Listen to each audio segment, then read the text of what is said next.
सहनशीलता का मतलब यह भी नहीं होता कि केवल आपसे कोई अपशब्द कहे और आप सुनकर के शांत हो जाओ।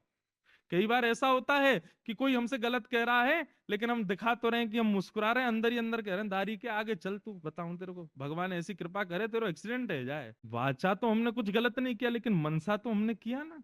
धैर्यवंत का मतलब, सहनशील व्यक्ति का मतलब यह है, कई बार हम कई कर्म करते हैं, उन कर्मों में हमको सफलता नहीं मिलती, तो हम क्या करते हैं, उस कर्म को तुरंत त्याग कर देते हैं कि भाई इसमें सफलता नहीं है तो इसका त्याग करो। नहीं, धैर्यवंत सहनशील व्यक्ति का लक्षण है, किसी कर्म में यदि प्रवृत्त हुआ है, उसमें भी उपलब्धि ना मिले तो भी सहनशील होकर के उस कर्म की गति को करता रहे।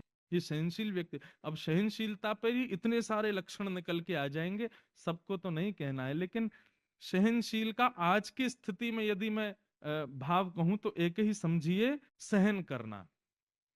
सहते शब्द है संस्कृत का, परंतु सहते शब्द के अर्थ दो होते हैं। सहते शब्द का एक अर्थ होता है सहना, और सहते शब्द का संस्कृत में ही दूसरा अर्थ होता है जीतना। किसी ने कहा, जिसने सहा वही जीतेगा। जिसने अपने जीवन में कभी सहन नहीं किया, स्वामी विवेकानंद कहते हैं, यदि आपका हर दिन सुखद निकल रहा है, यदि आपका हर दिन बिल्कुल जैसा आप चाहते हो वैसा निकल रहा है, आपको चिंता होनी चाहिए, कहीं कुछ गड़बड़ है। लेकिन हर दिन एक परीक्षा सामने खड़ी होती है, हर दिन कोई ना कोई दुविधा, द्वंद, असमंजस सामने होता है, तो समझना हाँ, ठाकुर जी की तुम पर कृपा है, वो कोई ना कोई टेस्ट एग्जाम तुम्हारा करते ही रहते हैं। सहनशील, तितिक्षुता, करुणा, सब पर दया करना।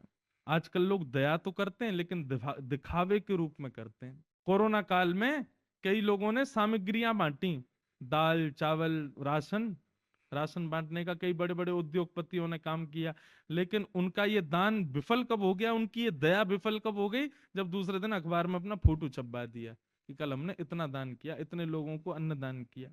ये दयावंतता का प्रदर्शन नहीं होना चाहिए। दयावंत क्या, किसी वस्तु का प्रदर्शन नहीं होना चाहिए, केवल दिखावे के लिए दूसरों पर दया नहीं, वास्तविक दया हो, वास्तविक करुणा हो। एक बात कहें, कभी कभी दया का जब भाव आए ना, खुद पे किया करो।